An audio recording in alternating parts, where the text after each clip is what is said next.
Many times I'm asked, Prof, why do you not talk about South African pastors? Why do you not talk about South African prophets? Well, this video is going to explain the reason why I choose to ignore them. Because from my own perspective, I see the ones in South Africa, the men of God in South Africa, the prophets in South Africa as clowns. The majority of them have a mental case. They need deliverance themselves before we can talk about them delivering anyone. Besides that, the majority of prophets in South Africa are from other countries. South Africa on its own does not have its own purebred prophetic generation. All the prophets in South Africa are imports. They either came from Nigeria, from Ghana, from Congo, from Zimbabwe, or from where else? Anywhere else you can think of. So it does not really have prophets or men of God that are that popular or that have been doing wonders on the prophetic landscape. The few ones that are trying it, who are South African, actually went to Ghana or Nigeria for initiation. So there's really nothing or no one that we can put on a pedestal and start to undress and start to expose. Because they are all low key and they don't really have power that they might have gotten from these hotspots of occultism, which is Benin. But the reason for this video is so that I let you in on this particular gentleman whom I consider to be going through affairs and he needs rehab. His name is Prophet Mboro. Just watch what he did.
I'm not going to give you the full story in detail yet because I do not have all the details at this time. But the main reason why I've brought this to your attention, most of you have already watched it, is so that you can question the men that you call your spiritual leaders, your spiritual fathers.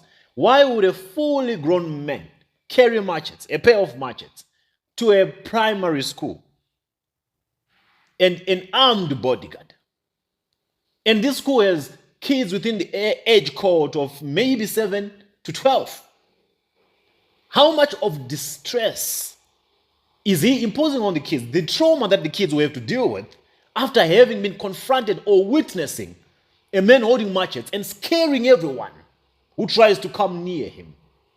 From the little that I have heard so far is he had gone to discharge his grandchildren from this particular school. And it's a family matter which could have been resolved had they just sat as adults at home or organized a meeting so that they can deliberate on who should have custody of the children. But why go to the extent of going to a primary school with a machete and start causing all this chaos whilst kids are watching? When we are going to talk about Mboro, this particular guy, he has been doing wonders. You know, many psychiatric patients kind of do. Anytime there's a scandal about any other prophet, he's the one on the forefront running helter-skelter. When Havok resurrected Elliot, he was the one on the forefront with his i8 BMW kneeling down before Havok's church and saying, "You have embarrassed the church of God. You have done this, you have done that." With Bushiri, it was the same thing. He was on the forefront, running out a scatter. "Oh, Bushiri, this, you came and you took my members. You came and you did this. Now my church has no people." Now it's him again with machetes. It's a primary school. Mboro needs help, like mental help. From my own analysis, no normal human being can go to this extent of doing what he did. No matter how disturbed you are, you can't stoop this low, or you can't be this aggrieved, or disturbed, or angry to a point where you carry a pair of machetes. Putting aside the whole, idea of him being a man of God, I don't consider men like Mboro men of God. They are not men of God. They have no they know nothing about God. They are just certified businessmen who are trying to make a living. That's what it is.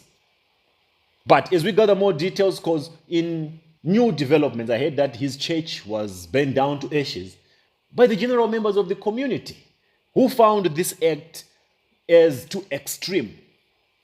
So now he has no church. He's now just left as the machete guy, the angry guy. You must learn how to control your emotions sometimes and your anger. Because you do some things thinking that you will conquer or you trend and everything will backfire. He was even saying, I'm a general, I'm an army, what. I'm not afraid of everyone, anyone. At times, you should be. But tell me what you think. Can you expect such conduct from a man of God, from a servant of God? Can you? And this also helps me clarify the reason why I barely talk about South African pastors or South African prophets, because I consider the majority of them clowns. No, they have no power. They have no touch. They don't have that thing. You see, they do not have that thing that Paul Enenche has. That thing that Johnson Zuluman has. That thing of con artistry, that element of masterminding gimmicks and make everything look real.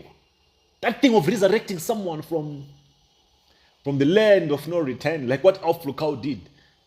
They don't have it. The South African community does not have that breed of those that go beyond and above the normal standards to do extraordinary things. They are just low-key, too religious, and they think they're spiritual, which makes them not so worthy of my attention.